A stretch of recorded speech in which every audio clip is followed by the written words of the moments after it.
চুয়াডাঙ্গার জীবননগরে পৌর বিএনপির সাধারণ সম্পাদক শামসুজ্জামান ডাবলুর জানাজার নামাজ কিছুক্ষণের মধ্যেই অনুষ্ঠিত হবে। এ নিয়ে বিস্তারিত জানাতে যুক্ত হচ্ছেন সহকর্মী খায়রুজ্জামান সেতু। সেতু, দাফন কখন নাগাদ হতে পারে? সবশেষ কি তথ্য আছে আপনার কাছে, বিস্তারিত জানাবেন।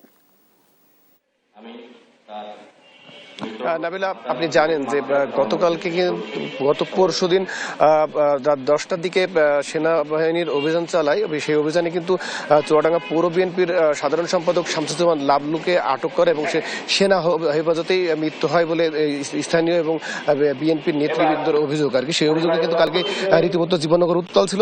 জীবননগর থেকে কিন্তু চুয়াডাঙ্গা সদর হাসপাতালে নিয়ে গিয়েছে বিক্ষোভ করতে করতে আর কি বিএনপির নেতাকর্মী। এই নেতাকর্মীরা নিয়ে যাওয়ার পরে কিন্তু সেখানে লাশের ময়নাতদন্ত করা হয়। ময়নাতদন্ত করার পরে কিন্তু গতকাল সন্ধ্যায় কিন্তু জীবননগর ডাবলু হচ্ছে নিজ বাড়িতে লাশ নিয়ে আসা হয়।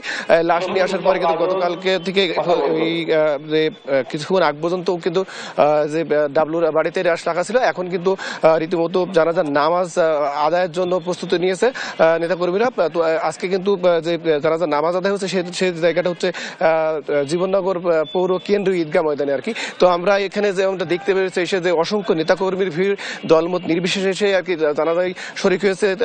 রীতিমতো জেলা প্রশাসনের কর্মকর্তা, পুলিশ প্রশাসনের কর্মকর্তা এবং চুয়াডাঙ্গা জেলা বিএনপির সভাপতি, সেক্রেটারি সহ বিভিন্ন পর্যায়ের ব্যক্তিরা কিন্তু এই জানাজায় অংশগ্রহণ করেছে। আমি একটু জানিয়ে রাখি, সেটা হচ্ছে যে আমরা এই জানাজার আগে যখন ডাবলুর নিজ বাড়িতে যখন লাশ রাখা ছিল, সেই সময় কিন্তু যখন যে পরিবেশ আমি বাসাতে দেখে ডাবলুর বাড়িতে দেখেছি, সেটা হচ্ছে যে বাড়িতে কিন্তু রীতিমতো শোকের মাতম চলছে।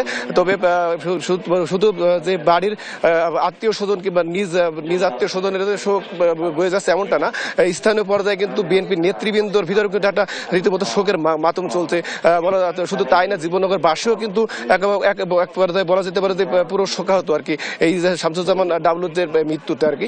শুধু তাই না, আমি আরেকটু জানিয়ে রাখি, সেটা হচ্ছে যে এই দাফনের পরেই যে ডাবলুর হচ্ছে মৃতদেহ যে দাফন সম্পন্ন হবে বিষয়টা কিন্তু এমন না।